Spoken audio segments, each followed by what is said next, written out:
Olá, bem-vindo ao Vamos Conversar, mais um episódio direto do estúdio jornalista Mauro Nóbrega. E hoje nós temos uma porto-felicense, advogada que trabalhou por 50 anos. Ela trocou o nome, teve na Itália e coisa e tal, foi atrás das suas origens e de Martelli ela virou Martella. Nós vamos conversar com Eliette Lisboa Martella. Daqui a pouco a gente volta depois da abertura.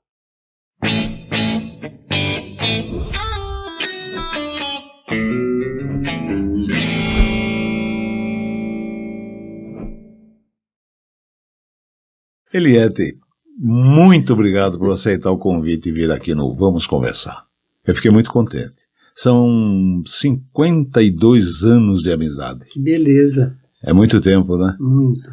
Você tem saudade do Jurandir? Tenho. Ai, não é nenhuma pessoa. Maravilhoso. Para você ter uma ideia, ela tinha um carmanguia vermelho e que desafiava a lei da física, porque cabiam 2, tinha 4 dentro. E a placa dele, você lembra a placa? Não lembro. ZE0020. Não lembro. Jurandir. E tinha tanto furo no assoalho que quando chovia a água entrava. Que maravilha. O primeiro carro que você teve. Primeiro carro que eu tive. Esporte, lindo. Lindo, lindão. E você, grandona, para entrar nele, precisava calçadeira e para sair precisava saca-rolha. Quanto eu curti aquele carro. Nós todos curtimos, né? Dá uma carona, vai, mas onde vai? Vai atrás. Mas não cabe, tem que dar um jeito. Jurandir. Olha o que você foi lembrar. Pois é, eu lembro dessas coisas. E você trabalhou 50 anos como advogada. Como advogada. Você se formou quando, Eliette? Me formei em 70, dezembro de 70. Você teve a oportunidade de ficar em São Paulo? Tive, mas daí o que aconteceu? Eu fiquei 3 anos lá. Mas daí meu pai tinha o maior orgulho de ver que a filha era formada na USP.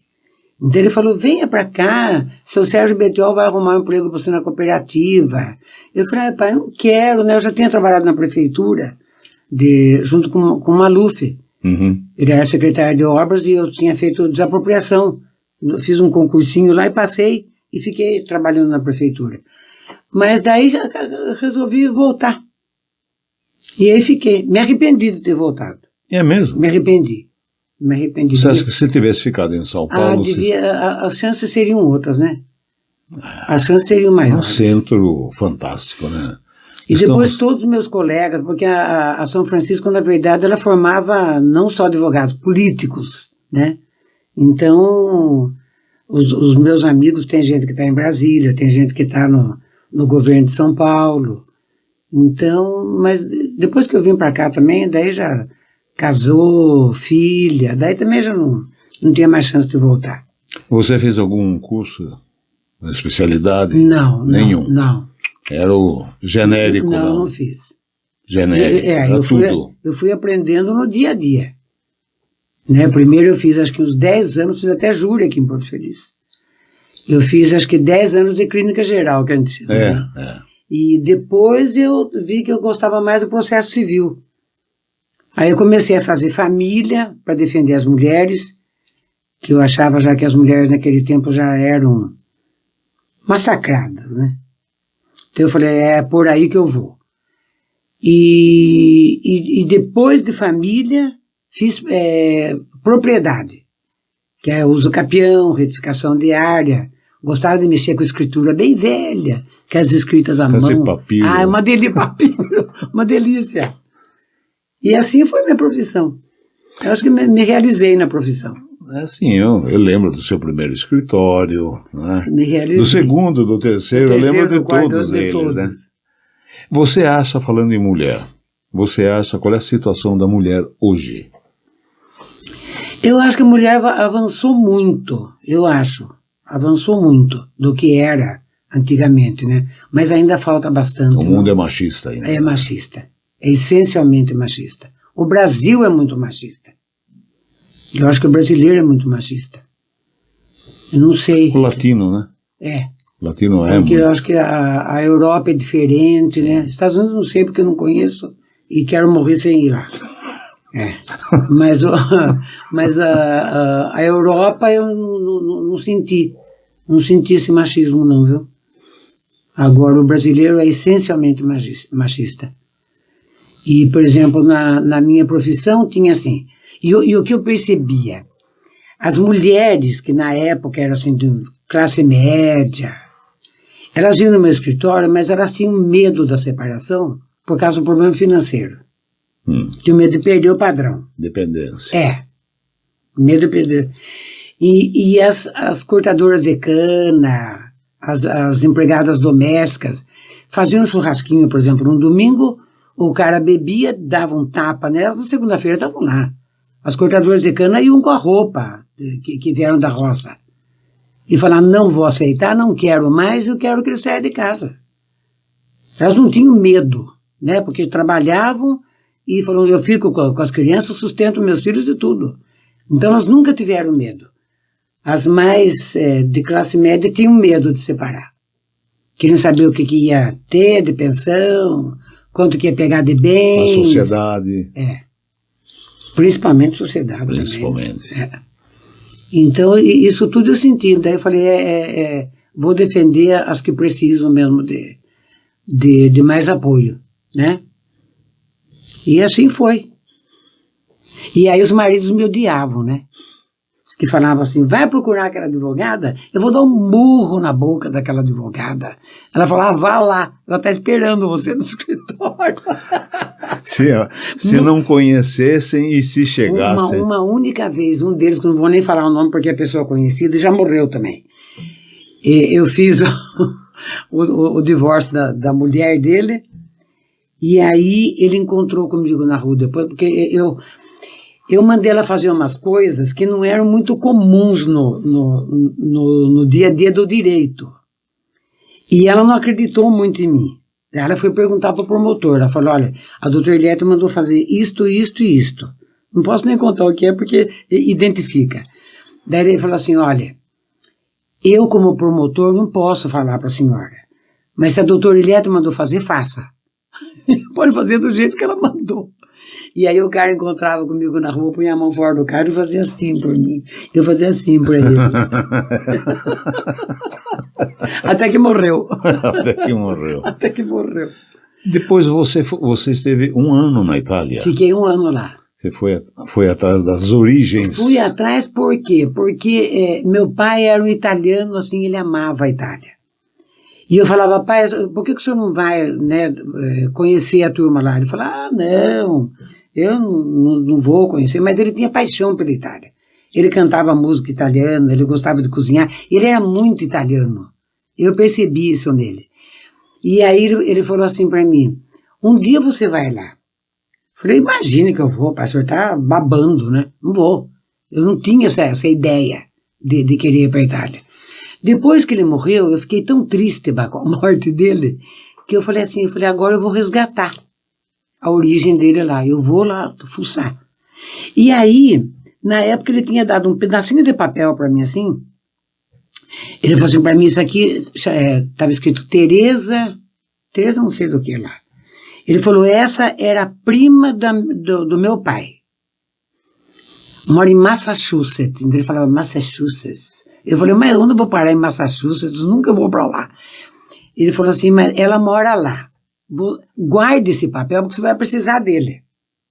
Tinha o endereço da Teresa lá. Sim.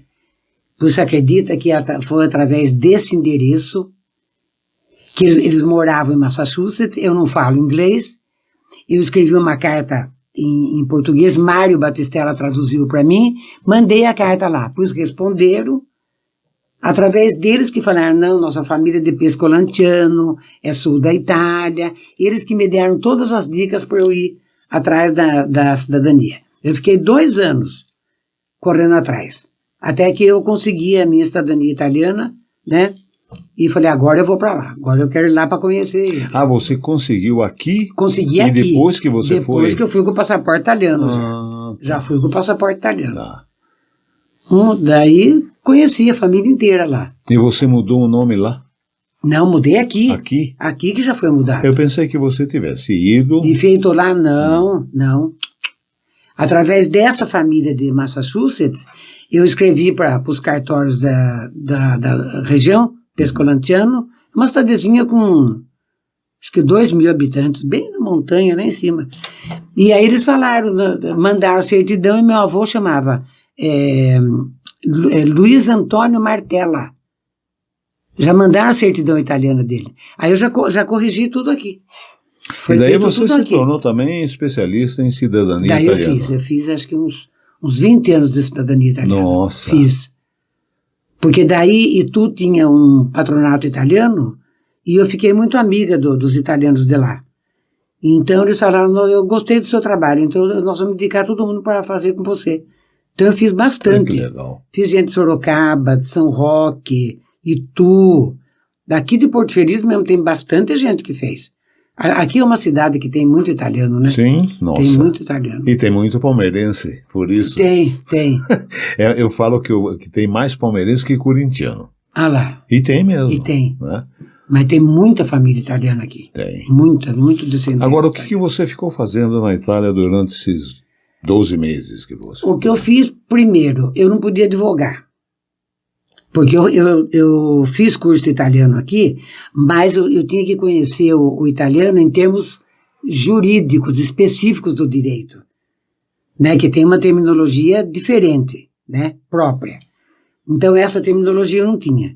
Então, eu levei meus diplomas, levei tudo apostilado da faculdade de Direito, tudo, mas falaram, não dá. Você vai ter que fazer esse curso de Direito. E aí um ano não dava tempo também, né? Daí eu fui vender camiseta em concerto de rock, dos cantores italianos, debaixo da neve, para tirar a mão do bolso para voltar a troco, vendendo camiseta. E vendia bastante? Vendia. E você morava onde? Eu morava em Milão. Por quê? Eu fui para Milão porque tem Joninha da Ponte, que é um cantor lírico, que é daqui. Sim. Jonas Moraes. Sim. Então, Joninha tinha 2 amigos. Um era cantor lírico e outro pianista lírico. Moravam lá em Milão. Daí Joninha falou, eu vou conversar com eles, Eduardo e João. Aí falou, não, ela pode vir aqui. Nós dividimos as despesas aqui, daí eu fiquei morando com eles 6 meses lá. Mas não achei nada, eu vendi o que eu tinha aqui, vendi meu carro, tudo e fiquei lá. Fui fazer curso de italiano, né, numa faculdade, que era tudo de graça. E daí depois, daí a minha professora de italiano falou assim, você não gostaria de vender camiseta? Eu falei, eu gostaria, mas eu não conheço ninguém. Ela falou, pois tem um casal bem jovem de brasileiros que foram meus alunos aqui, eu vou ligar para eles. Daí ligou e falou, tem uma moça aqui que está querendo trabalhar. Eu fui lá para lá com 49 anos, vender camiseta com 49 anos. Daí ela falou, nós queremos sim. Aí eu comecei a trabalhar com eles. Daí vendia camiseta. Trabalhava começava de quinta os concertos. Quinta, sexta e sábado, domingo não. Mas dava para ganhar bem. Ganhava em dólar, né? Sim. Então... Daí fiquei esses 6 meses vendendo camiseta lá. Não deu vontade de ficar lá? Aí eu tinha vontade. Eu falei que eu queria morrer na Itália. Nossa. Você sabe que eu sou mais europeia do que brasileira. Eu não tenho muito sentimento de brasilidade, viu? Não tenho. Por que será? Não sei. Acho que por causa da minha prisão na política. Nós vamos falar sobre ela. Depois você foi para a Rússia. Fui para Cuba primeiro. Cuba. Fui para Cuba. O que você achou de Cuba? Eu gostei, né? A turma que vai lá fazer turismo não gosta. Eu já fui com outros olhos, né? Quais? Olhos de quem lá é tudo nivelado por baixo. Bem por baixo. É bem por baixo. Mas vivem felizes. Mas diz que não. Vivem. Diz que o cubano, ele é feliz, sorridente na rua, mas em casa ele chora. Será? Pela falta das coisas. Bom, eu nunca vi ninguém, por exemplo, dos Estados Unidos ir nadando até Cuba. Agora, do resto eu vi. De Cuba aos Estados Unidos, sim. Se é tão bom, por que fogem? Mas eu acho que porque, eu não sei, será que aquele que é comunista gosta e o que não é comunista quis sair da ilha? Pode ser também, Pode. Né? Pode ser. Pode, mas eu já vi muitos poetas, principalmente, que foram saindo de lá. Saindo de lá, indo para Espanha, para Portugal, e eles escrevem barbaridade, horrores. É aquilo lá que eu falei, é tudo nivelado por baixo, né? Tudo por baixo. Depois que eles perderam não só o contato com os Estados Unidos e o auxílio da Rússia. Da Rússia, aí pesou. Aí pesou para eles. Mas por causa do embargo econômico, né? Sim. A ilha está até hoje com embargo econômico, né? Sim. Fica complicado sobreviver. Mas eu achei que eles são alegres, eles dançam, eles têm as culturas, né, deles. Não tem mal o que fazer. A salsa, é uma delícia. tem que dançar. Toma, morrito, enche a cara de morrito. E na Rússia? A Rússia é complicada. Primeiro... É ótimo essa. A Rússia é complicada. Por quê? Eles não falam inglês. Eles continuam falando russo. Como eles viveram 80 anos, cerca de 80 anos dentro daquele regime comunista, foram acho que mais ou menos umas 3 gerações nesse regime. Então, tudo lá ainda é igual do tempo do regime. Quando eu fui, fazia 10 anos que não era mais comunista. Quem é que estava na direção do país? Acho que já era Putin. Faz 14 anos que eu fui. Já era Putin. Já era. Mas é assim, se ia visitar os lugares, os palácios, essas coisas, tinha as senhoras de idade, todas com as mãos para trás, assim, bem militar, sabe? Isso aqui não pode, isso aqui não pode, isso não pode, falando com as guias, né? Então eu notei que ela ainda vivia no tempo do regime comunista, da União Soviética, né? Mas como eu não falo russo, eu não pude ter muita oportunidade de sair sozinha para ir nos lugares que eu queria ir para conhecer. Então eu só fui lugar que tinha turismo, né? Lá o palácio lá, aquele palácio bonito de verão, de Catarina Grande, é bonito de ver. No tempo dos czares, é uma coisa estrondosa. Mas o povo assim russo eu não pude sentir. E você viveria lá? Não, na Rússia eu acho que não. Porque é muito, muito distante da nossa cultura. É muito distante. Eles são frios, sabe? Eles são assim... No hotel que você fica, são jovens, bem jovens trabalhando. Tipo 18 anos de idade. Mas não dão um sorriso, não dão nada. Eles são... Não pode, né? Mas eles são assim, práticos, sabe? Calculistas. Não são assim amáveis de fazer festa pra gente, não. Não são. Tanto faz como tanto fez, né? Mas o turismo vale a pena. E o que eu fiquei emocionada foi que eu fui conhecer a Universidade Patrício Lumumba, que é uma universidade que eu queria estudar quando eu era estudante. Quando eu estava fazendo o curso clássico, eu assistia os programas da Rússia em português, no rádio. E aí eles falavam assim, escreva para tal lugar, e eu escrevia cartas, mandando dizendo que eu queria uma bolsa de estudo para estudar lá. Que eu já queria ir para a Rússia desde sempre. Mas daí não mandaram me chamar. Só que daí quando eu fui presa, o exército tinha essa carta minha. Ah, é? Tinha. Então, vamos a esse assunto que é penoso. É terrível. Só uma informação antes, Putin iniciou o governo dele em 99. 99 foi quando caiu a... O quê? Putin iniciou o mandato dele em 99. Porque eu fui quando meu neto nasceu em 2007, já estava ele lá. Em 99 acabou o comunismo na Polônia. Na verdade foi Gorbachev que acabou com tudo, né?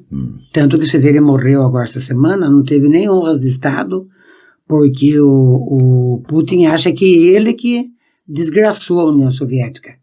Porque daí ele deu liberdade para a Polônia, para a Estônia, Eslováquia. Ele desmembrou aquele leste europeu. Sim, mas tanto é que a guerra de Rússia e Ucrânia é por isso. É fruto disso, por causa de território. Parece que estão a velha Roma, né? Ai, que horror, não. Puxando o território, né?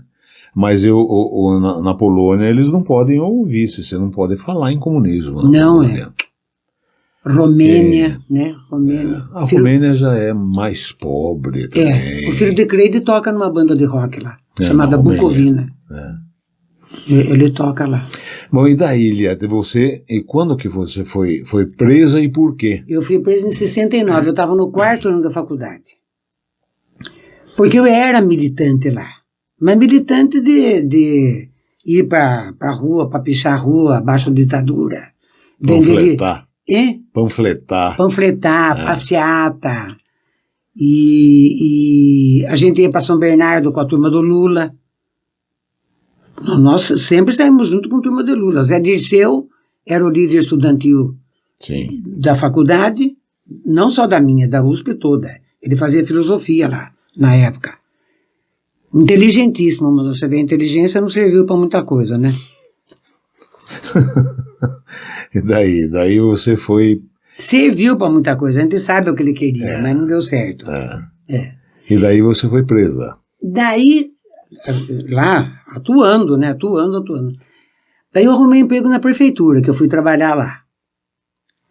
Aí eu estou no apartamento, eu morava na Maria Antônia, do lado do Mackenzie, ali no Fervo, né? Sim. No Fervo. Nós estivemos lá. Ah, não lembro. Na Maria Antônia, fomos um fim de semana lá. No Bar do Zé, ai, que delícia. Com quem que você foi? Com o Jovinho? Você, Jovinho, não lembro quem. Xuxo morava lá também. Encontramos Xuxo lá. E nós somos os 4 lá. Era meu habitat. Era o meu habitat lá. E aí, apertaram a campainha do apartamento, eu morava sozinha, era um fletezinho. E eu não abri a porta, eu falei, quem que é? Falou assim, nós somos amigos do Vital. Vital era um namoradinho meu, que era de Minas Gerais. O cara falou assim, o Vital não vai poder vir fazer a prova de dependência e pediu para você entrar com os papéis na faculdade para ele. Falei, tá bom, abri. Abriram, daí mostrou os credenciais, nós somos da Polícia Federal, você tem que prestar um depoimento. Eu falei, mas eu tenho que entrar na prefeitura 1 hora, faz 1 semana que eu estou trabalhando. Eu estava pronta para ir trabalhar. Falou, não, mas depende de você. Depende de você. Daí, dependendo de você, você pode estar lá a 1 hora. Falei, não vai prestar esse negócio, viu? Não vai prestar. Daí estavam em 3, daí já desci, puseram uma piruona lá, e lá na PE do Exército, na Polícia Especial do Exército, lá na Bílio Soares. Daí quando eu estava chegando lá, ele falou assim, nós vamos pôr capuz em você, porque é norma aqui de dentro, porque você vai entrar no Exército, né, questão de segurança, não pode ver. Eu falei, ai, a coisa vai ficar feia. Aí puseram o capuz, entrei lá, falaram para você, acho que meia hora depois eu estava tomando choque na mão. Eles usavam telefoninho de campanha do Exército. Agora, tem um deles que mata, eu não sei se é amperagem ou a voltagem, eles tiravam isso, ficava só que queimava a pele. E aí eles punham os cabinhos, faziam isso segurar, e eles viravam, nós tínhamos que segurar. Falei, nossa, agora a coisa que tá preta. Mas eles queriam saber o quê? Então, primeiro eu tomei choque. Sim, hoje foi o... Primeiro, boas-vindas. Depois, me deixaram numa sala sentada lá, eu estava de vestido, cruzei a perna, fiquei assim, né? Veio uma voz masculina e falou assim, desculpe a intromissão, descruze a perna e puxe seu vestido para baixo. Porque estava aparecendo a perna, já sabia o que ia acontecer depois lá, né? Eu falei, obrigado. Fiquei esperando. Aí levaram para a cela, e isso era meio-dia. Quando foi, acho que umas 4 horas da tarde, foram lá na cela e falaram assim, nós vamos lá no seu apartamento. Vai um delegado junto. Nós vamos ver o que você tem lá. Eu falei, agora vai ferver. E tinha? Tinha Tinha, porque eu gostava muito de ler, eu tinha livros de esquerda, desde Mao Tse Tung, Fidel Castro, tudo em espanhol, em português, tinha tudo. Tinha tudo. E eu gostava de tirar sarro do regime militar. O que eu fazia? Eu fazia montagem. Eu pegava a cabeça, por exemplo, do Costa e Silva com um olhar assim. Aí eu pegava a revista Manchete, via uma manequim e adaptava a cara dos militares, e eu fazia painel, tudo em vermelho, cartolina vermelha, tudo com os bichos pregados. Eu amava fazer aquilo. Chegaram lá, olharam tudo e falaram assim, muito bem. Isso que você aprende na faculdade. Cataram tudo. Falei, agora... daí não teve por onde escapar, viu? Daí eu falei, posso pegar outra roupa, então uma calça comprida com uma blusa? Pode. Troquei de roupa e com aquela roupa eu fiquei uma semana. E aí voltamos lá na PE do Exército, quando foi à noite já me levaram para torturar. Já foram me buscar na cela, 4 dias sem comer, no dia que eu entrei deram, acho que 2, 3 pedaços de pãozinho, 4 bananas e água, tinha que tomar água da pia. Eu perdi 7 quilos em uma semana. E eu era fumante naquele tempo. Nem pensar em cigarro. Nem pensar.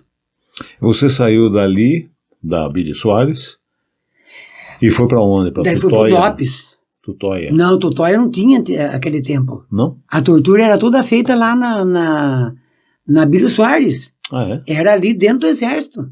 De noite era só gritaria, escutava gente gritando. Mas o que eles queriam saber? A de mim, queria que eu desse o nome do pessoal da faculdade que estava na luta armada. Tinha, né, aquela VAR Palmares, aquelas dissidências lá. Eu falei, mas eu não sei. Falei, você sabe, sim. Falei, não sei. Vocês podem me matar, porque eu não sei. Eu não sei. E você não sabia mesmo? Meio, né? Era da faculdade, né? Eu era militante lá também, né? E aí, mas é engraçado que no tempo da faculdade, eu sempre confessei de ser de esquerda, nunca escondi. E lá tinha o CCC, o Comando de Caças Comunistas, que eram meus amigos. E eu respeitava eles, sabe por quê? Porque eles tinham a ideologia deles, os fundamentos deles, eles explicavam de uma forma, sabe, racional. Cada um certo a seu jeito. Né? Eu não sou obrigada a querer impor a minha ideologia para os outros. Sim. E eles também comigo na mesma coisa. Tanto que quando chegava 12 de agosto, que era o dia do Pendura, eles vinham me convidar. Meu apelido era Medusa, desde que eu entrei na faculdade. Falaram que eu tinha um olhar muito penetrante, que parecia o olhar de Medusa, que quando olhava virava pedra. A pessoa virava pedra. Aí, mas eu saía com eles, junto com o Olavo, que o Olavo não gostava de política, mas... O Olavo eu conheci. Então, espetáculo de gente. É. Então, saía a esquerda, saía a direita e saía os neutros também, que não gostavam de política. A gente não misturava as coisas, né? E daí, mas queriam saber. E fulano. Falei, não sei. Daí eu falei, você sabe. Assim. Daí ficou lá. Daí eles me deixavam durante o dia na cela, à noite iam lá me buscar. Daí eu fiquei 4 dias lá. Na terceira noite, eles me levaram para a sala, tiraram toda a minha roupa, e eu de capuz. Eu só via polaina de exército, botina, sabe? E falaram assim, estique a mão que tem um padre aqui, que quer dar a mão para você. Eu não esticava, né? Estica a mão! Aí eu esticava a mão, e realmente era uma voz que falava assim, fique tranquila que nós vamos sair daqui. Devia ser uma sala grande, eu não sei o tamanho da sala, onde tinha o dragão, que é a cadeira do dragão onde fazia tortura, onde tinha pau de arara, onde tinha os choques, tinha tudo lá. Uma academia. Uma academia do terror. Aí encostavam na parede, abriam a vagina, abriam o ânus. Ai, prostituta! Nós vamos arrebentar você aqui hoje. Esse dia eu perdi a noção do tempo. Se você perguntar quanto tempo eu fiquei ali, eu não sei. Eu não sei se eu fiquei 4, 5 horas, se eu fiquei meia hora, se eu não sei. Eu perdi a noção. Eu entrei, acho que em parafuso. Eu falei, hoje eu não saio viva daqui. Aí me puseram na cadeira do dragão, que era uma cadeira grande assim, amarra você nos braços, né, com couro, e aí passa um pau na sua perna, que a hora que dá choque você puxa. E aí começa a ferir tudo aqui, porque você bate na lata, né? Só que para mim não ligaram a cadeira, mas ficava ameaçando. É agora que a estudante de Direito do Largo São Francisco vai se fuder aqui? Outro falava, não, espere mais um pouquinho, deixa ela mais um pouco aí. Sabe aquela tortura? Psicológica, que você sai do ar. Eu me preparei, eu falei, hoje eu não vou sair daqui. Achei que realmente não ia sair. Daí no dia seguinte, era o 4º dia. Eu falei, agora perdi a esperança de sair daqui mesmo, né? No 4º dia chega um dos delegados da Operação Bandeirantes, eram 3 delegados. Um era Raul Careca, do Mackenzie, que era um carrasco. O outro era Otavinho Gouveia de Bulhões, da minha faculdade, que era do CCC. E o outro delegado eu não sei quem era. E aí o Otavinho que veio, acho que falaram para ele lá, tem uma colega sua da faculdade lá, né? Lá embaixo, ele foi lá. Ele falou, Eliette, o que você está fazendo aqui? Eu falei, eu que pergunto para você o que eu estou fazendo aqui. Ele falou, eu vou falar uma coisa para você. Ele falou, olha, a informação que a gente tem é que tem uma terrorista do Amazonas que é muito parecida com você. Acham até que é você. E que assaltou um banco na Brigadeiro Luiz Antônio. Então, eles estão achando que você que assaltou o banco na Brigadeiro Luiz Antônio. Falei, Otávio, você me conhece da faculdade. Você acha que eu ia chegar a esse ponto? Ele falou, eu sei que não, só que eu não posso ir totalmente a seu favor. Por quê? Aqui ninguém confia em ninguém. Se eu for lá e falar, não torture mais ela, porque ela não está no meio da luta armada, eu vou entrar junto com você. Olha a situação. Ele falou, só que uma coisa eu prometo para você. Eu vou mandar você pro DOPS hoje à noite. Você não vai ficar mais aqui. Você vai ser interrogado à noite. Quando for mais ou menos 1h da manhã, a escolta vai levar você pro DOPS. Daí lá você fica lá. Daí lá é outra coisa, lá que vai ver se vai liberar você ou não. Mas aqui você não vai ficar mais. Daí você foi pro DOPS. Daí fui pro DOPS. E daí, lá o que daí aconteceu? Chega lá, tinha um delegado que era asmático, vivia com uma bombinha lá. E tinha um soldadinho que era de Tietê. A hora que eu entrei lá, ele falou assim, eu já vi você no Clube Recreativo, lá de Porto Feliz. Benito Clube Recreativo.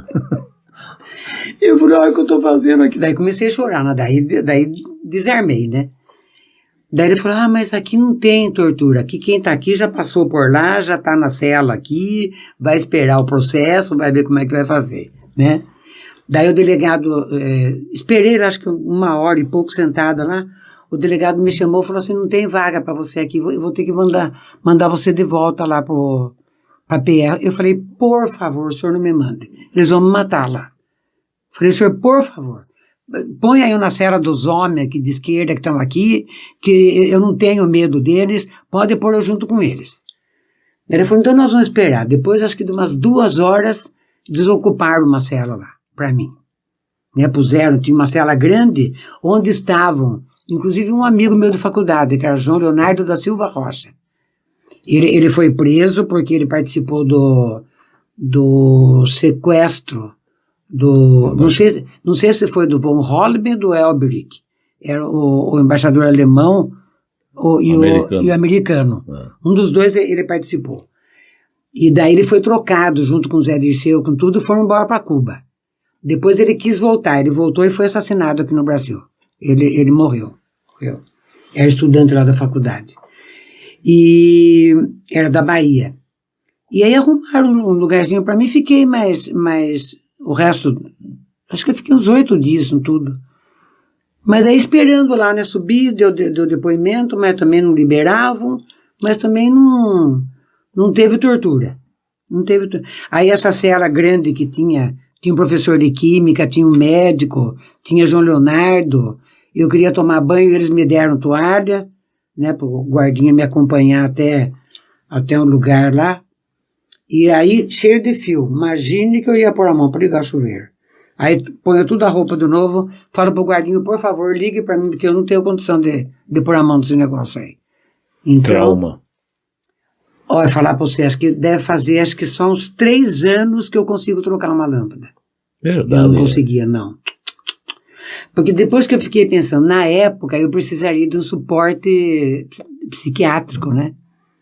Mas eu não contei nem pro meu pai, eu não quis que a família soubesse, porque a opção foi minha, então eu que arcasse com as consequências. Mas você vinha todo fim de semana, e você não acharam falta? Não, mas daí Não, eu não vinha todo fim de semana. Não? Não, eu ficava 2, 3 meses lá sem vir. E nem se comunicava com eles, nada? Naquele tempo não tinha telefone, né? Pois é. Não tinha telefone. Mas daí quando eu vim, quando me libertaram, eu vim, daí meu pai achou que eu estava muito magra. Ele falou, aconteceu alguma coisa com você? Eu falei, ai pai, não aconteceu nada. Eu estava estudando, estava em prova. Ele morreu sem saber. Mas ele não acreditou na minha conversa não, viu? Ele falou, você está mentindo para mim, você está mentindo. Eu não estou mentindo, pai. Você está mentindo para mim, eu conheço você. Aconteceu alguma coisa lá, mas eu não contei. Não contei. Depois, para minha mãe, eu contei. Depois, uma colega de faculdade, ela escreveu um livro, né? Juventude de Chumbo, Conto Como Fomos. E conta a minha tortura. Conta a minha prisão. Ah, é? É. E aí teve o lançamento do livro lá no MASP, e aí eu fui. Daí eu tive que contar para ela. Falei, mãe, vai ser assim, assim. Ela vai lançar o livro e eu vou lá. Né? Não tem vergonha, o que a igreja daqui vai pensar disso? Ela ia na igreja, mas eu não vou. Sou eu, não é a senhora?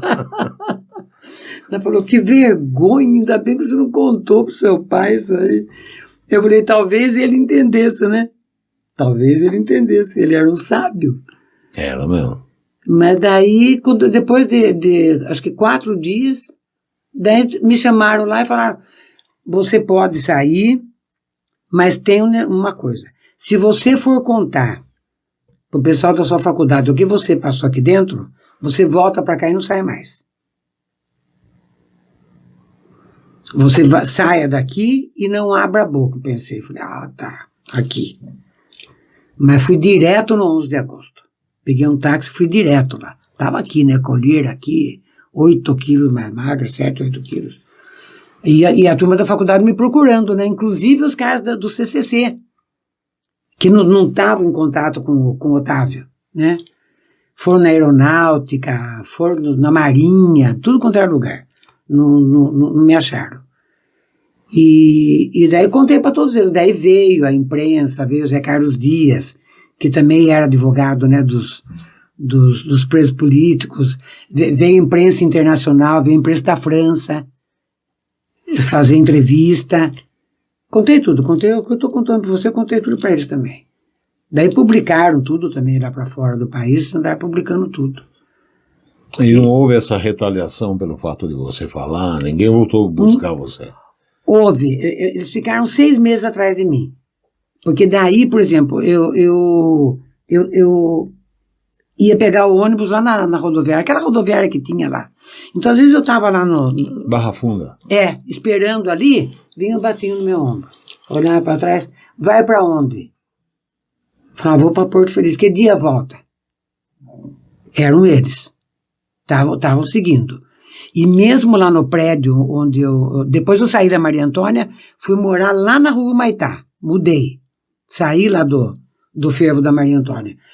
E aí, daí Olavo, a Cici, essa que escreveu o livro, e o João Paulo, um outro amigo meu, nossa, me levaram para Praia Grande, porque eu estava muito pirada. Eu saí de lá totalmente pirada. Daí ele falou, vamos passar um fim de semana na praia. Quando nós voltamos, o porteiro falou assim para mim, veio uma pessoa aqui que queria subir no seu apartamento. Eu falei que não podia subir. Homem ou mulher? Homem. Ele falou, mas ele falou que era amigo seu. Eu falei, não, eu não tenho amigo nenhum. Que, né? Senão teria deixado alguma coisa aqui. Ele falou, eu achei que não mesmo. E aí deixaram, não essa vez, mas um outro dia deixaram uma carta embaixo da minha porta. Uma carta linda que eu tenho até hoje. Um poema para mim. Alguém da esquerda que se sentiu assim, covarde por não dar a cara para bater, e eu sendo mulher, aguentei o tranco, não dedei ninguém, né?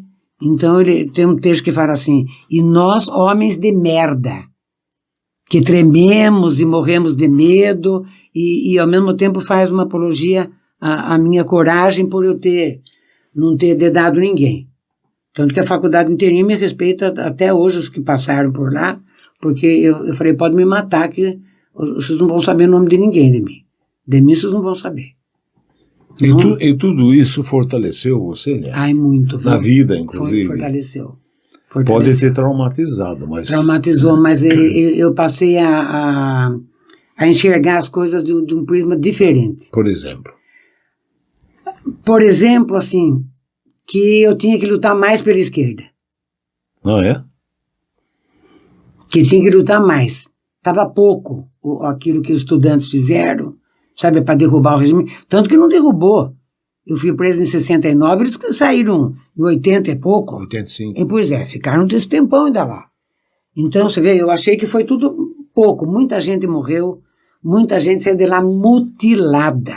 Quando eu fui pro DOPS, nós fomos tirar fotografia, tinha mais gente lá que eu não conhecia, e tinha um moço de Campinas. Ele estava com o testículo preto, torrado. O que eles faziam com esse telefoninho? Eles punham algodão e encaixavam os dois cabinhos e davam choque. Então aquilo torrava tudo aqui.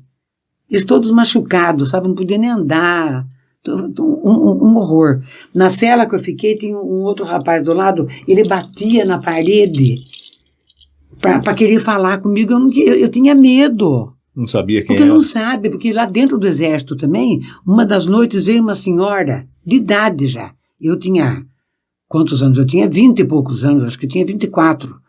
Essa senhora veio de pijama, com o olho inchado. Eu só tinha um colchonete no chão, ela sentou. Eu perguntei o que foi. Ela falou assim, eu tenho um filho que já está preso, chama Roque. E hoje a polícia baleou meu filho de 18 anos. Eu não sei onde ele está. Não sei nem se ele morreu. E eu e meu marido estamos aqui. Eles trouxeram eu agora aqui. Meu marido está lá num corredor polonês tomando murro. E nós não sabemos da vida dos nossos filhos. Aí ficamos eu e ela, acho que umas 4 horas sem conversar. Porque eu falei, vai que mandaram ela aqui para vir tirar informação minha. E ela a mesma coisa. Sim. Eu falei, sou estudante, né, da faculdade e tudo. Bom, passou. Quando eu fui no DOPS, no dia seguinte veio um dos presos trazer comida para mim. Ele falou assim, você é amiga de João Leonardo? Eu falei, sou. Ele estava na cela junto com o João Leonardo, esse que morreu. Ele falou assim, eu sou o Roque. Eu falei, sua mãe ficou comigo lá na cela. Ele falou, pois é, e meu irmão foi baleado, o meu já está preso também. Não morreu, ele falou. Era ele, o filho que ela tinha contado. Que coisa. Daí ele falou, mas minha mãe não foi torturada. Eu falei, não. Ela ficou na cela junto comigo, ficou ali. Foi a única pessoa que passou ali pela cela. E eu fiquei num colchão cheio de esperma, cheio de sangue. Horror. O vaso sanitário tinha um fiozinho de nylon que eu tinha que subir no vaso para dar descarga. Porque o fio era lá em cima. Porque eles tinham medo que a gente se enforcasse. Sim. Isso eles tinham medo, os desgraçados. Mas tudo isso me fortaleceu muito. Para ver que existe muita desigualdade, que o militar não tem coração, viu, Bá? Não tem. Eles são frios. Frios. Talvez eu não possa generalizar, né? Tem gente que é boa. A corja que estava lá, bom, lá dentro não tinha nenhum. Não tinha nenhum. Que no dia que eu fui sair, depois que o Otávio, delegado, falou que eu ia embora, mandou me chamar na sala dele, ele era o coronel. Coronel Valdir, esse eu não esqueci. Esse eu vi. Todo pomposo, com as bandeiras, tudo lá, falou assim para mim, responda uma coisa para mim, o que uma estudante que estuda numa escola gratuita vira comunista para reivindicar o quê? Eu olhei para a cara dele e falei assim, olha, o senhor quer saber uma coisa? Sabe por que eu entrei numa escola paga? Porque eu sou estudiosa, eu não sou nem um gênio. Porque eu sempre fui disciplinada e eu queria entrar lá. Lá pode para qualquer um, para rico e para pobre, eu falei para ele.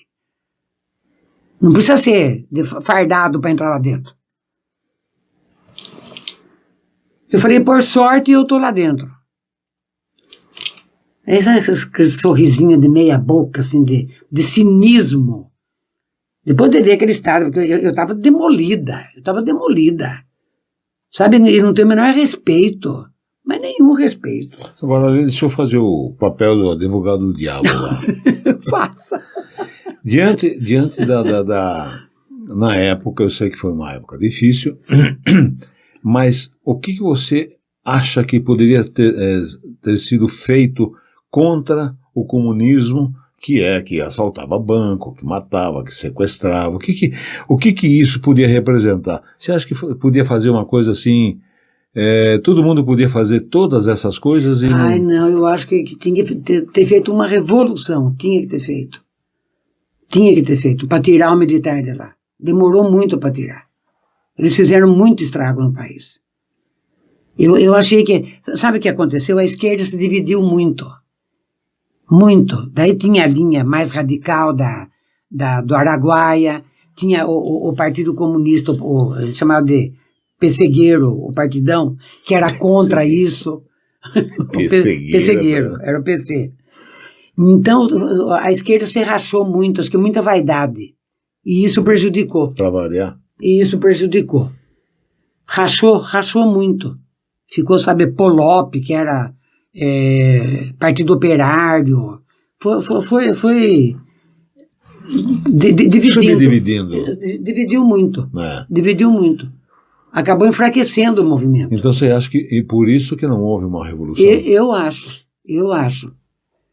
Porque a coisa ia indo bem, né? Com o sequestro de embaixador. Indo bem, é ótimo. Né? Tá dando certo, estamos sequestrando, tá chegando dinheiro, roubando os bancos aqui, né? Agora, roubando banco e coisa e tal, não era para a polícia intervir? Mas interviu. Exatamente. A polícia fez miséria, ela matou gente largado. O que era para ter sido feito? Não, se roubou o banco, vem aqui, não pode roubar mais banco. Mas processar se prendesse, né? Então. Parece que tinha processo. Sim, mas naquele regime. Quais cinco. Um regime de exceção, né? Regime de exceção. Mas uma coisa eu tenho a felicidade. Eu acho que o movimento estudantil ajudou muito, junto com os operários do Lula lá, do ABCD lá, que foram fortes. A turma lá não tinha medo não, viu? Não tinha medo. E eu acho que o movimento deu uma andada boa para mostrar que não era aquilo que o país queria, né? Que queria uma democracia. Queria que o militar saísse de lá. Então, o militar acabou saindo, chegou um governo civil, daqui a pouco Lula foi presidente 2 vezes, depois veio a Dilma. O que adiantou? O país não andou? Andou? Mas eu acho que no aspecto social, acho que andou, viu? No aspecto social? Eu acho. Não foi uma ilusão, não. Quando Lula pagou a dívida do FMI... Do FMI, que eu achei um espetáculo. Mas e a dívida interna aumentou com o pagamento? Mas eu acho assim que o pessoal pobre, eles tiveram mais chance. Mas o Estado não intervém muito na vida do cidadão, Eliette. Você acha que devia ser mais liberal? É uma coisa mais, sabe, invade muito. Mas tem uma coisa, o brasileiro não está preparado também para essa liberdade toda, não, hein? Não, eu acho que não está. Não tá. Eu acho que é muito tem que nova. ser direcionado. A democracia no Brasil é muito nova, né? É nova. A gente não pode. Eu acho que não pegou no breu ainda, não sabe o que pode ser na democracia. E o povo é meio não tem muita noção, ele não é politizado. O povo não é politizado. Então, tanto que a linha do Partido Comunista era essa. Para fazer uma revolução, você tem que pegar, vai nas escolas, vai nas fábricas, faz conferência, explica o que é um regime comunista, né? Explica as bases, o que vai acontecer, com calma, nem que leve 20, 30 anos. Imagina que estudante queria esperar tudo isso. Era o imediatismo, né? Yeah. Era o imediatismo. Daí eu falei, eu vou sair do Partidão, vou entrar no PCdoB, que estava, né, no Araguaia, estava para tudo quanto é lugar. Você queria estar no fervo, né? Eu queria. Tanto que, você vê, aconteceu um problema sério comigo, quase que eu vou. Quase que eu vou. Por quê? No dia, quando eu estava presa, eu tinha deixado uma matéria de direito do trabalho para dependência, podia deixar uma. Então eu estava no 4º ano e tinha que fazer essa matéria do 3º, que eu não gostava de direito do trabalho, nunca gostei. E era um professor que ele era médico e advogado pela USP, Cesarino Júnior. Era um professor de cor, grandão. Negro. E eu estava presa no dia que foi a primeira prova, foi no mês de julho. A primeira prova de recuperação da minha dependência. E eu não pude fazer. Quando eu saí de lá, o escritório que eu trabalhava, entrou com mandato de segurança na justiça. Acredite, eu perdi o mandato de segurança. Eu perdi. O exército estava em tudo.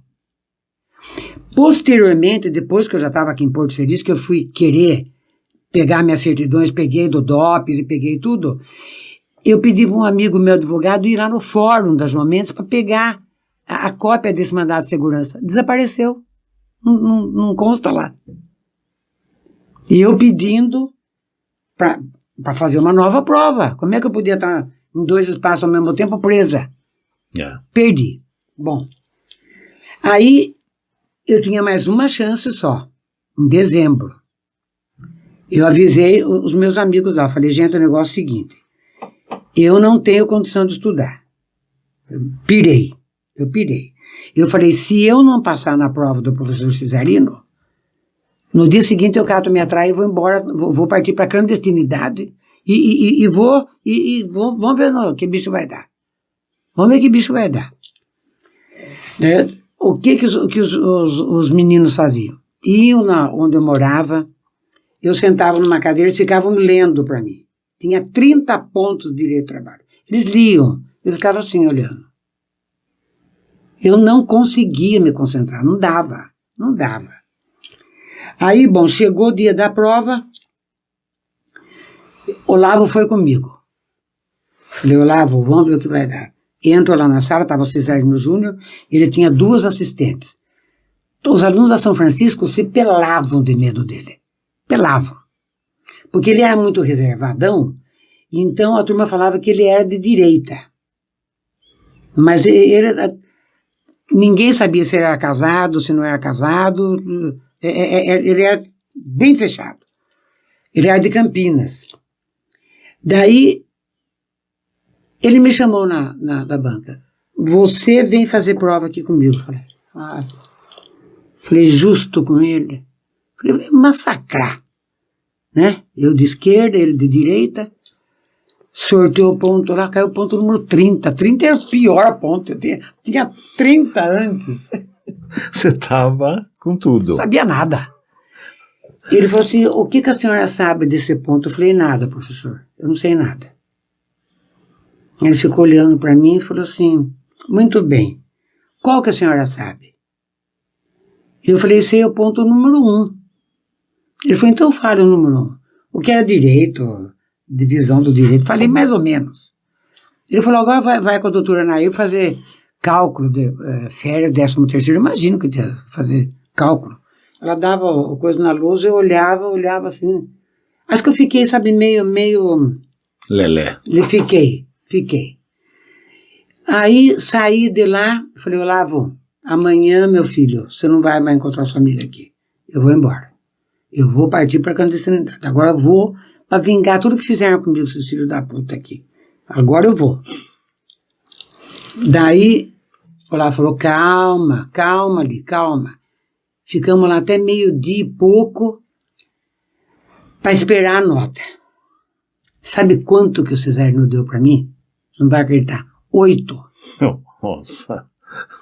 Eu tive vontade de beijar ele na boca. Eu falei, Olavo, eu não estou acreditando. Esse homem de direita, nós entramos com mandado de segurança, nem sei se ele tomou conhecimento ou não, porque a faculdade lá era assim, você não tinha acesso ao professor. A minha sala tinha 420 alunos, era um anfiteatro. O professor ficava na cátedra lá embaixo com o microfone, dava aula, acabava a aula, desligava o telefone e ia embora, o microfone. A gente não tinha liberdade com eles. Eu falei, Olavo, eu não estou acreditando.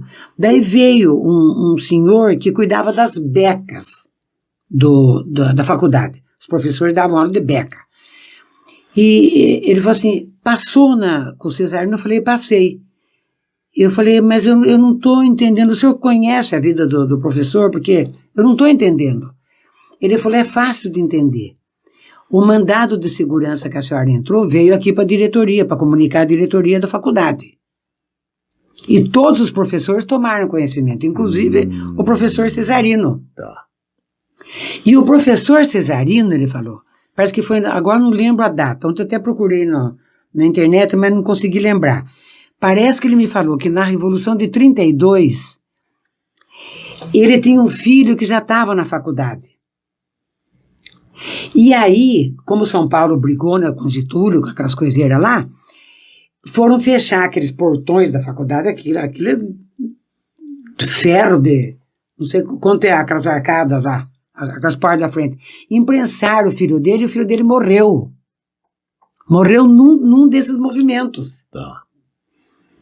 Então ele falou, certamente ele se lembrou, né, de ver tudo que a senhora passou lá e mais o que o filho dele passou e achou que era uma injustiça. Quer dizer, no final você caiu na mão certa.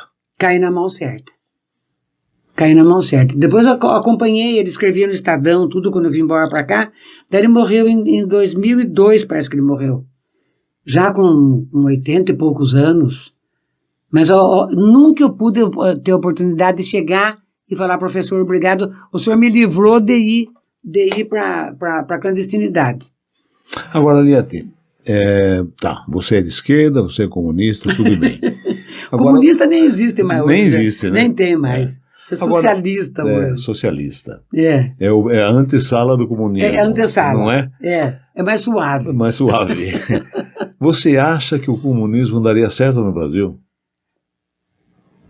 Ai, olha, com a cabeça que o brasileiro tem Mas só a cabeça? É meio complicado. Mas em que lugar mais ele deu certo? Mas o comunismo, eu não acho que daria certo, mas o socialismo daria. Que é o que eu falo, a Espanha e a França, elas são socialistas. Em qual sentido?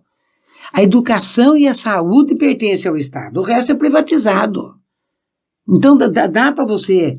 É isso que eu estava tentando falar para você, da interferência do Estado na vida do cidadão. Ah, certo, mas isso aí dá. Entendeu? Isso dá. Quer dizer, o fato de ser socialista porque não quer dizer nada. Porque comunismo, hoje aquele bolchevique, não cabe mais. O momento histórico é outro.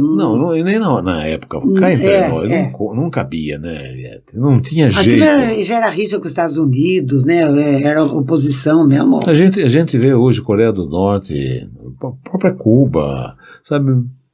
Você criar aquilo tudo igual o quê? Tudo igual pobre, miserável, daquele jeito, é isso? Mas fica tudo igual só ali, né? Se saírem de lá, vão ver a diferença que está aqui fora. Exatamente. Então, agora aqui fora também você concorda que nem tem na música, o capitalismo daqui é selvagem também. Ou todo o capitalismo é selvagem. Então tinha que ter um meio termo. Um meio termo, né? Você saiu, se livrou de tudo isso, você foi trabalhar. Certo? Vim trabalhar. Você, queira ou não, você pertenceu ao capitalismo também. Pertenci. Não é? Pertenci. É a única coisa que te manteve viva, sabe, sem dever para ninguém, alimentada. Foi o capitalismo. Entendeu? Foi o capitalismo. Então, no final, no frigir dos ovos, uma frase terrível, né? Todo mundo tem que, se não tiver o capitalismo, não vai. Mas o que eu falei para você, mas a gente vê também, por exemplo, a saúde e a educação são 2 pilares importantíssimos para um país. Sim. Né? Sim. E se isso o Estado conseguir fazer com decência, que não faz, já seria bom. Porque quem que ia se beneficiar? A classe que ganha menos. Entendi. Os mais necessitados iam ter escola de qualidade, como eu tive a São Francisco. Mas você quer acabar com os convênios de plano de saúde? Na Europa não tem convênio. Não, eu sei disso, mas você quer acabar no Brasil? Eu queria acabar. Porque é caríssimo. Caríssimo? É só para uma classe de elite. Privilegiada. Privilegiada. Privilegiada. E às vezes eles acabam precisando do SUS, do Sistema Único de Saúde. Então, que é um sistema espetacular. Espetacular. Mas, por isso que eu digo... Na teoria. Mas se entrasse o socialismo nessa parte, como dever do Estado, aí daria certo. Quem sabe? O pessoal teria escola de qualidade, né? Como eu tive. Eu nunca estudei em escola particular. Sempre escola pública. Mas a escola pública era boa escola. Era antigamente.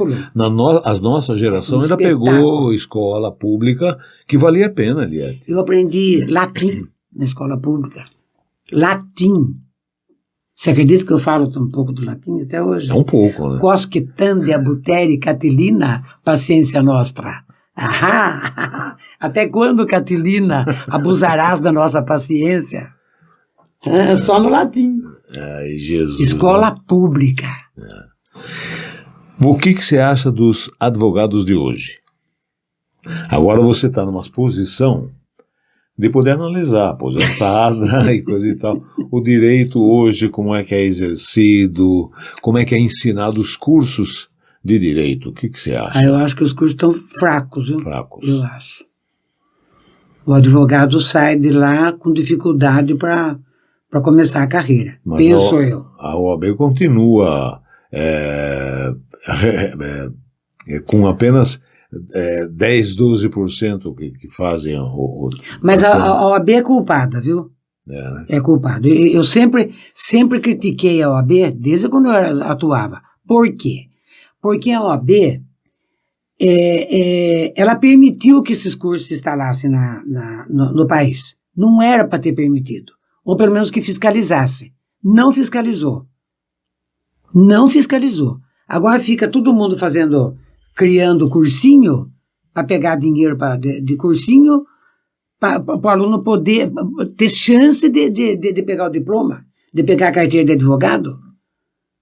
Quanta gente que não estudou à noite com sacrifício e hoje não pode advogar. Verdade. Por causa do exame da OAB. É verdade. É um absurdo isso. Teve uma época que eles aprovavam apenas 8%. Um absurdo. E daí você vai pagar outra vez para fazer, quer dizer, absurdo, uma mina de dinheiro, um absurdo. não é? Porque, na verdade, se você tiver uma boa escola, depois na prática, com 3, 4 anos, você já está bem entrosado com a coisa. Depois tem livro para você ler. Claro. Tem professor para perguntar. Sim. Né? Agora, eu acho que os cursos são de péssima qualidade, e o aluno paga caro por isso, e depois padece para se firmar como profissional. Então, na verdade, os cursos são os culpados. Eu acho. Responsáveis. Eu né? acho. Eu acho. E o nível de juiz e promotor também caiu. Também. Caiu muito. Caiu muito. Eu era do tempo que você entrava com mandado de segurança, o juiz mandava você sentar na sala dele em 10 minutos, ele analisava a peça de 10 folhas e deferia ou indeferia o mandado de segurança. Hoje você entra com mandado de segurança, fica 15 dias na sala do juiz. Que é de urgência, né? Então, eles também têm dificuldade. Tem dificuldade. Você está dando risada. Eu tô rindo, sabe por quê? Uma vez nós, isso no jornal, estávamos eu e um repórter na sala da OAB. E tinha uns 15 ou 20 advogados, e você estava lá, e todo mundo metendo pau no juiz da época. Porque não tem 2.000 processos aí, isso aí no ano. E nós fizemos uma matéria da qual você foi ouvida. Eu me lembro. Né? Todo mundo tirou da reta e só ficou você. E nós, tanto o jornal quanto você sofreu mais porque você estava diariamente no fórum, né? E o juiz voltando com seus... Mas eu dei aquela declaração porque eu não ia jamais recuar. Não é do meu feitio, não era. E aquilo era a mais pura verdade. Ninguém estava mentindo, ninguém estava fazendo nada. Só que daí, ele ficou mais 2 anos aqui, depois disso aí. E, de fato, ele chegou, ele era um juiz novato, e ele não conseguia tocar a comarca. Aqui a comarca era volumosa. Boituva e um único juiz, sempre teve um único juiz, agora, né, há poucos anos que tem 2. Sim. Não dava conta. E aí os advogados reclamando por quê? Porque a gente não recebia do cliente também. O processo não andava, como é que você ia cobrar? Né? Uhum. Então eu falei, eu vou declarar, declarei. Aí me ferrei. Porque daí, meus processos, se bem que eu não posso julgar, porque é assim, o juiz, ele julga de acordo com a convicção pessoal dele e com as provas dos autos. Então eu tinha que aceitar, né? Mas o processo meu eu não ganhava mais nenhum aqui na comarca. Teve uma madrugada que eu tive que fazer 5 recursos para São Paulo. Mas daí, como a gente aprende na faculdade, se você não está contente com a sentença do juiz, você recorra. Sim. Você recorre. Era o que eu fazia. Mas eu lembro que Até depois... que ele foi embora. Mas antes ele mandou, depois de tudo, quando saiu a matéria, né, ele mandou uma carta, a resposta para a tribuna. E a tribuna publicou na página inteira. Carta. Só que eu botei uma nota de redação em negrito, que a tribuna não voltava atrás em momento algum, e uma coisa assim, desdizendo. Publiquei a carta dele. Mantinha a posição. Mas ele ficou um tempo, depois ele... Mas eu acho assim, a verdade é sempre bem-vinda. A pessoa não pode achar ruim. Tem que procurar consertar onde está o erro e fazer a coisa andar. Pois é, mas as autoridades no Brasil têm uma coisa, eles são uma autoridade e fim de papo. Áreas de deuses, tem áreas de deuses, esse negócio prejudica. Pagos com o nosso dinheiro. São funcionários públicos, não passa de funcionário público. Não passa, não. Doutora Ceci, que foi minha ídola, que Sim, eu amo. Aliás, uma Ceci, amicíssima. Então, Ceci entrou uma vez no fórum, estava o doutor Benedito, que era contemporâneo meu da faculdade. Doutor Benedito chegou, já foi pondo regra lá, não pode interromper a audiência, não atende o advogado na hora da audiência, para despachar, protocolo não sei na onde, pregou um monte de coisa, inclusive na porta da sala da ordem, que era lá em cima. Doutor Ceci chegou para despachar. Foi na sala, ela leu bem aquilo lá e falou assim, foi lá despachar com ele. Doutor, vim despachar. A senhora não leu lá? Ela falou, li. E o senhor esquece que o senhor é funcionário público? O senhor tem que trabalhar 8 horas por dia? Despache aqui. Deu o papel para ele despachar. Mandou tirar. Ele mandou tirar todos os papéis do fórum. Quer dizer, ela precisou fazer isso. Ela. Se fosse precisar do resto, estava até hoje sem poder entrar na sala de audiência. Que coisa, não? Então, você vê. Ceci era fantástica. Tem que ter coragem para fazer isso. Tem que ter coragem. Não pode ser covardar. Você está com a razão, acabou, acabou, né? É a verdade. A verdade é sempre bendita, mesmo que doa. Mesmo que doa. Como é que você lida hoje com a tecnologia? Computador, celular... Olha, com computador eu lido bem porque eu trabalhei a vida inteira com computador. Com celular, para mim, já é mais complicado. Mas eu xingo muito, né? Aí eu xingo, eu não tenho paciência. Tem hora que vai, o dedo não vai, enrosca, volta, trava. Aí eu fecho a mão do burro. E pronto.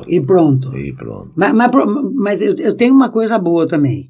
Daí, depois que eu me irrito bem, agora não posso mais irritar por causa do coração, então eu fico tentando, falo, vamos ver, eu vou por aqui, vamos ver se dá. Não dá. Aí eu vou por aqui, vamos ver se dá. E tem hora até que eu consigo, porque eu sei ler, né? Sim. E sem raciocinar. Sei. Mas o computador eu vou bem. Computador eu fiz um curso de computação na antiga Vector, Sim. junto com um aluninho de 12 anos. Fui lá fazer curso. Que bom. Falei, não tenha vergonha. Quando eu comecei a trabalhar mesmo com computador, fui lá e fiz. Que ótimo. Fiz curso. Então dá pra manjar bem. Muito obrigado. Eu Foi que uma agradeço. conversa muito gostosa. Sabe? Eu que agradeço. Valeu a pena. Que bom.